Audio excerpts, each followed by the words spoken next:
Logan Paul is someone who at one point was one of the most hated people on all of YouTube. The Japanese forest scandal is one that most people thought he could never really come back from. Some people don't remember this, but Jake Paul actually used to be seen as the immature one who never learned from his mistakes, while Logan was the guy who was on top. He was the more respectable older sibling. People did make fun of him for faking his colorblindness in a video that he posted, but it wasn't that big of a deal. This was pretty small stuff, right? Well, during one fateful vlog in Japan, he would change all of that. A lot of people thought this would be the end of his career. They thought the insensitivity he displayed in that video, as well as the universal condemnation he received, meant he could basically never come back from what happened. But despite this, through making some good content, connecting with his audience more through the Impulsive podcast, as well as a lot of other business ventures like Prime, he managed to lift himself out of that controversy and become something much greater. And whatever you think about how all of that went down back in 2017, the fact that he was able to push on, make more content, ignore the absolute firestorm of hatred people had for him, and become something much greater is impressive. Some would say that he beats being canceled, right? Whether or not that cancellation was justified. But just a few years later, he got into some trouble with the public once again when the Cryptozoo scandal went mainstream, all thanks to the YouTuber CoffeeZilla.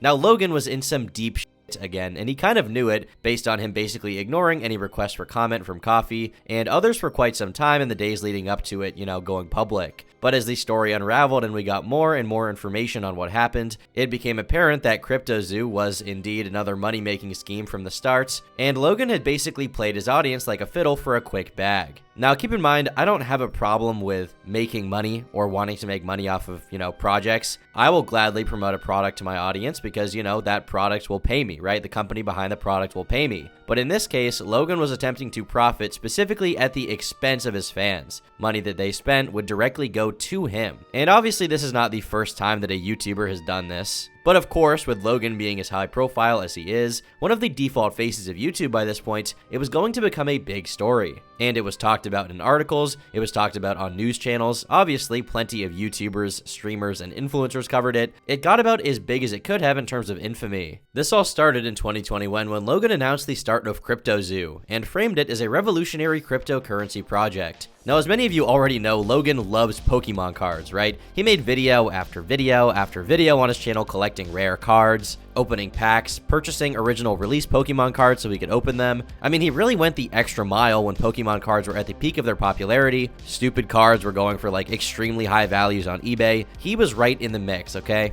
And you could even argue that he was helping drive prices up, given that his YouTube channel with millions of subscribers, getting millions of views on these videos, was talking about the Pokemon card collecting, scene. Well, following this and seeing his love of Pokemon, he decided to integrate this into his crypto project. The idea was that people could use Logan's new crypto token, called Zoo, to buy an NFT egg. After purchasing this NFT egg, it would then hatch into some kind of animal, a hybrid animal, like a cat dog or a shark penguin. Weird and wacky stuff like that, okay? We're getting creative here. And from there, you could take that animal, breed it with another NFT animal to be a new animal, and that combination could then be sold based on its rarity. It actually sounds like a neat idea, a sort of, trading card NFT game, is something that not many people have done. Obviously, there's Mondo Megabits, and there might be a few other projects like it, but it's something that's pretty hard to pull off, and with Logan's audience and the money he has behind it, he could definitely do it well. He has this huge audience that he has instant access to, a big market of people who would probably enjoy this idea, and could potentially make an investment out of the whole thing, right? Logan gets some money, they get some money. It's not the worst thing ever, and at the end of the day, he produces a cool project.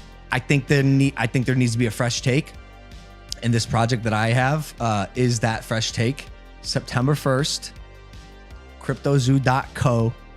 I'm going to tease it. That's all I'm going to say about it now. He claimed that he had put millions of dollars of his own money into it. He hyped it up as an awesome new venture that people would appreciate and love. And he made it clear that this was not some get-rich-quick money-making scheme, right? He would actually be carrying through with this project to make it as big and successful as possible. You might make a lot of money, you might make no money at all, but it's gonna be fun. Wow.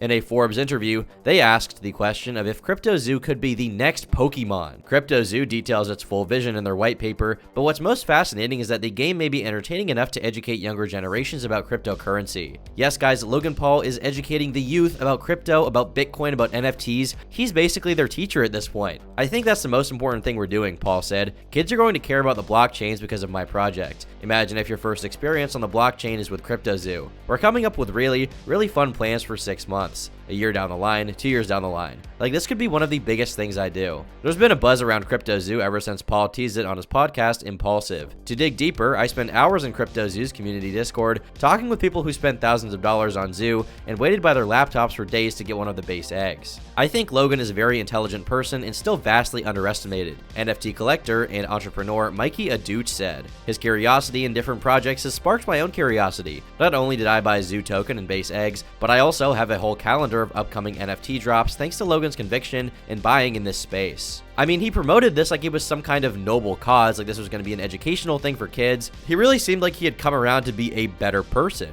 Not only does he want to make money and be a successful businessman, but he also wants to help others. He wants to educate them. I mean, that all sounds, good. Logan was on the up and up by all means. In September 2021, Cryptozoo went public. The 10,000 base eggs sold out almost instantly according to their official website. So people buy in, Logan's fans buy in, thinking this is going to be one of these like revolutionary crypto projects, as Logan has said, that would also be a game, be something fun, and potentially be a decent investment. And on top of that, you could collect money as passive income through holding these eggs. You would be able to collect a yield in the form of the Zoo token, which obviously you can then cash out from by selling for real money. Sounds great, right? But this is when things started going amiss. According to Time magazine, the problem started basically right off the bat because the development team was not communicating properly with the investors, saying there was a delay with this, there's a delay with that, we're running into problems, development issues, etc., without being really specific about what the issues are. In 2022, when he was asked about these development issues, here's what Logan said. Paul said that his involvement in the project was super minimal and that he received the occasional monthly check-in. Just for some context for people out there, this has consumed his life. It was a project that turned a little backwards because of some bad actors, which is a shame because I really like the concept, he said. I'm like, okay, something didn't turn out the way I expected it to. Let's fix it, let's do the best we can, and let's keep going because, I don't have time to look back. He then promised to put his rocket fuel behind the project. And this is a big, tonal change from his prior comment where he was like, you know what, this could be one of the biggest things I ever do. I'm super involved, we have cool plans for it. And he seemed like he was really passionate about it. Right from the beginning, he was talking about how proud he was. But now all of a sudden his involvement is super minimal. There were some bad actors involved. What's going on here? Now, at the time, there was a lot of speculation in the crypto world over what was wrong. I mean, how many development issues can you realistically have? I mean, it's been months since the project launched, right? 2022 was coming to a close, and still nothing, a year later. No progress reports, just kind of like, oh, well, we'll fix it sometime. Well, as a little bit of time passed, people realized that Cryptozoo was not all it was cracked up to be. People in the Discord, people who had, been the initial investors who had bought into it, stopped coping and started thinking, you know what, guys, we lost. What the f did this guy do to us? But people wouldn't just find out how bad things really were until CoffeeZilla posted a video series talking about the information that he discovered about Cryptozoo, and needless to say, it was totally f***ed. Cryptozoo.co. I am so excited about this project. It's so fun. It's a really fun game that makes you money. A fun game that earns you money. How much did you guys make from Cryptozoo? I lost around $50,000 in Cryptozoo. I lost $40,000. And I lost around $15,000 US. I lost $25,000. $120,000. $500,000 Australian, which is $500,000 in Cryptozoo. If you want to know every detail, CoffeeZilla's videos are there, but I'll sum things up regardless. As of the release of the eggs for purchase, the game itself had never actually been launched. This means there was no functionality, which was the whole point of it. It was supposed to be a game. Despite that, $2.5 million were spent from Logan's fans on these eggs in the first day alone. Within days, the Zoo token had reached a $2 billion market cap, in fact, so there was a lot of hype behind this. But from the start, there were apparent cracks in the foundation. Even apart from the game itself not working on launch, firstly, the handmade NFTs were, not quite handmade. We handmade art for the past 6 months, bro. Approval, very specific notes, 10 different artists making art for our project. I mean, it was barely art at all. Instead, it was stock photos poorly shoved together in Photoshop. Logan claimed he had spent millions on this project. He claimed there was art going into it. Where the f did all that money even go if the art was so lacking? Well, maybe you could say it went to development, right? It went to programming, because programming is something that's really expensive. If you want to pay people who are good programmers, if they're, good at coding, you're gonna have to shell out quite a bit of money. We have a massive team behind it and are probably out of pocket like $1 million just because we believe it's going to work On development. Yeah.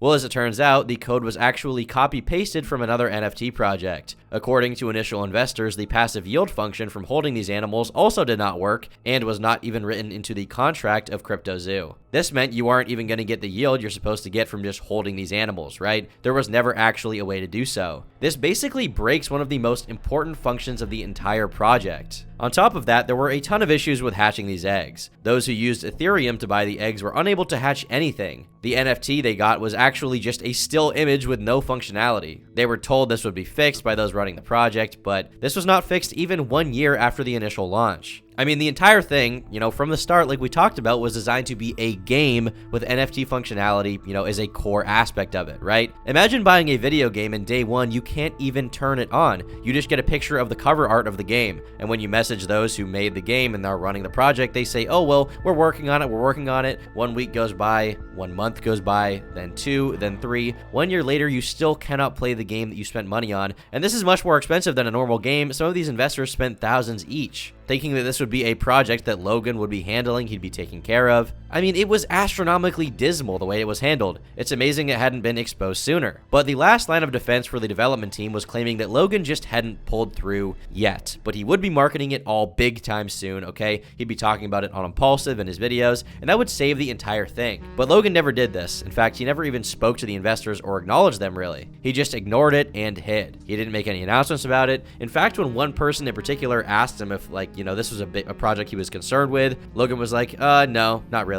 When word got out about this, people began posting exposed videos about him. YouTubers like Graham Stephan from the financial world were calling him out, saying that this was a scam. On an episode of a podcast, Logan claimed that nobody knew what was going on except him, and he truly was not the bad guy. As I see people giving multiple explanations for why these haven't worked, and there's accusations out there.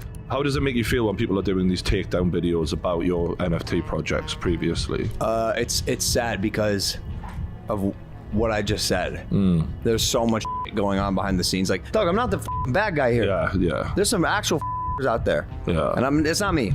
Like, I'm here to build. This is a space where a lot of people do see dollar signs. Like any burgeoning industry, if there's money to be made, there's going to be both good and bad people. There's a lot of shady characters in the crypto space. I'm learning all of it. We had an issue with Cryptozoo, where our lead developer took the code that he made, fled to Switzerland, and held it hostage for $1 million.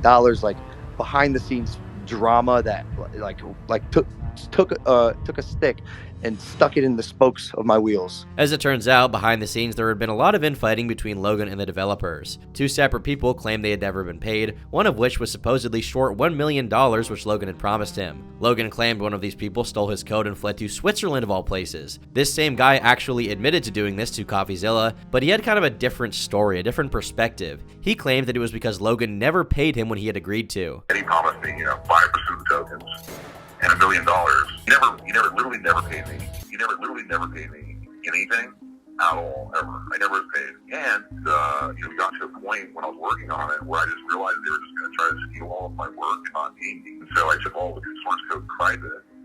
And I just kind of we spent a month just trying to negotiate and get something figured out where I would finally get paid. Because I'm on my end, I have a team of 30 engineers. So I'm earning $50,000 a week on building this thing.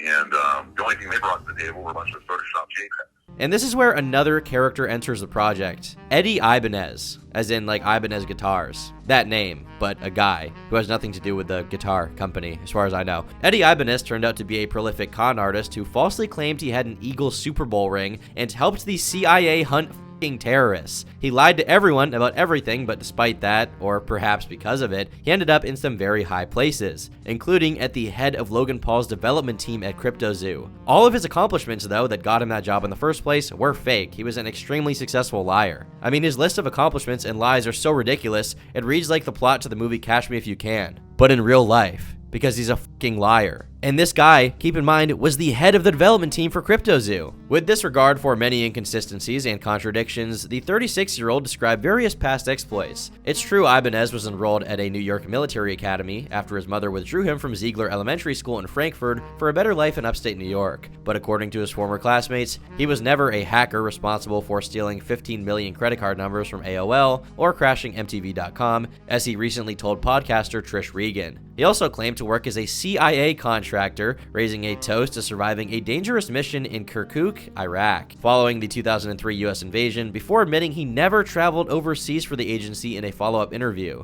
Ibanez's most recent public bio, posted on the Cryptozoo.co website last July, falsely claimed he was a visiting associate professor at the Stern School of Business at New York University, held multiple degrees, and was the recipient of Distinguished Service Medals. The dude even claimed to be an orphan, which was a f***ing lie. It's not true whatsoever. At some point, Eddie met Logan Paul, and shortly after this, he became the lead developer on the Cryptozoo project. A journalist claimed that Logan's manager knew about Eddie's lies before launch and went through with it anyway, fully knowledgeable of this. Now this brings us to Jake the Crypto King, who had been in Logan's videos previously and was also a part of the Cryptozoo project. The biggest reason it failed, in my opinion. It's like I put $250,000 into a project, plus 6 months of time, and the founder never did anything he said he was going to do, and then hired a bunch of devs that didn't do what they were going to do.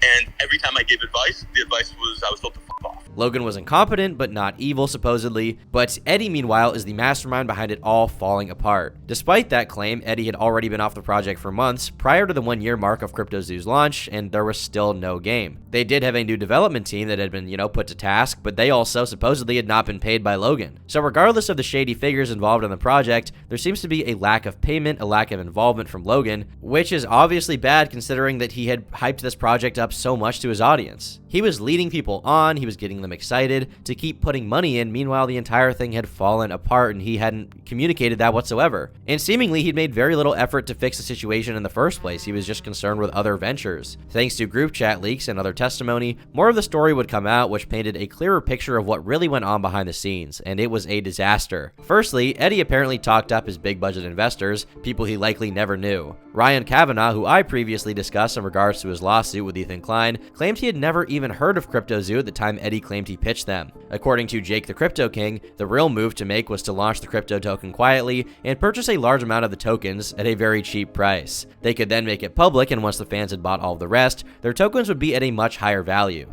So you sell that and then make a huge profit. Pretty simple, it seems like the perfect plan. But unfortunately for them, someone found out about their stealth launch and drastically decreased their market cap. Their little scheme to cash out on their fans had been completely foiled. At this point, it's clear from the group chat messages that Logan got the impression that someone was tipped off to the stealth launch, someone who's not supposed to know, who somehow knows. Crypto King, meanwhile, is acting really weird in the group chat and tries to deflect the idea that someone found out something, that someone knew something they should not. As it turned out later down the line, Jake actually sold his holdings in exchange for $6 million.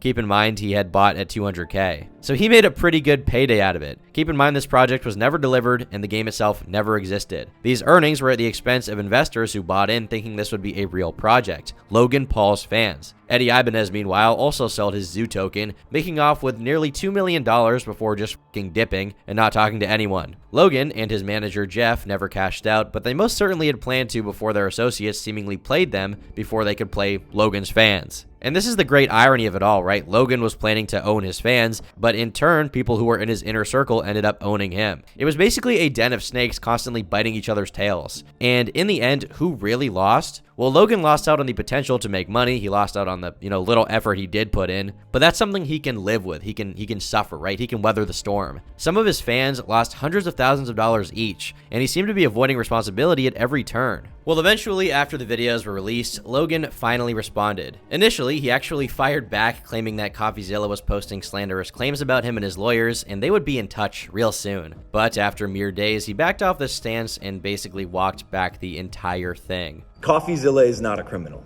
I called him, I apologized. My initial response to his series was that of fire, an ego flare, whatever it is, pride. I'm a fighter at heart, and I was defensive because I know I never scammed anyone with this project. I never made any money, never sold any tokens, and I only had the best intentions going in.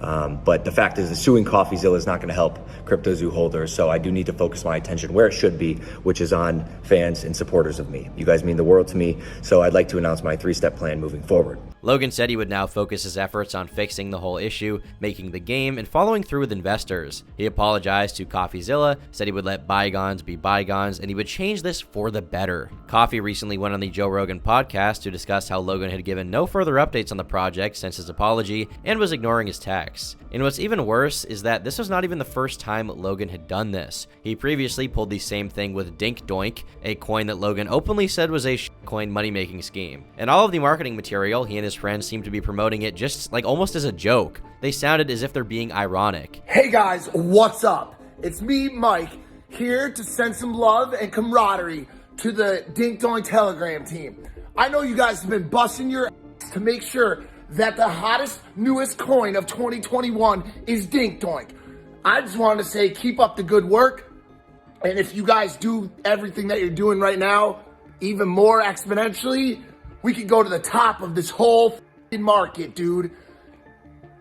Yeah. Ironic or not, Dink Doink was a crypto scheme designed to make money off of Logan's audience. It was designed to be a project that got people in, and then he would make a bunch of money off it before just like offloading any responsibility. And don't get me wrong, I think crypto projects are cool. Even promoting a crypto project to your fans could be cool, but making false promises and pretending that it's something it's not is something that I just can't stand by. But the whole thing about all of this is that it kind of doesn't matter, right? I mean, it does. Logan is an asshole. He's running all these get-rich-quick money-making schemes constantly because he wants that bag and he wants it quick. And it's undeniable at this point the guy has a clear pattern of behavior with this stuff. So what do I mean by it not mattering? Well, at the same time, you know, as he's doing all of this, his empire is so big that it's hard to knock down or even make a dent. I mean, considering he never has to face any real consequences for this, why would he even care? He'll just save face, you know, try to look good for the public, and then in a few years, he'll just come back and do the same thing. I mean, why would he want to change? Because he's a good person? Yeah, funny. The news has already moved on with this, what with all of his other business ventures. This story will be buried. In fact, it already has been buried. It's already 6 feet under. Much like the other influencers who pull this shit on their audience, like Aiden Ross, iShowSpeed, Rice Gum, FaZe K, Ice Poseidon, Lana Rhodes, people just forget. People forget about the audience that they made false promises to and took for a ride in exchange for a couple $1 million.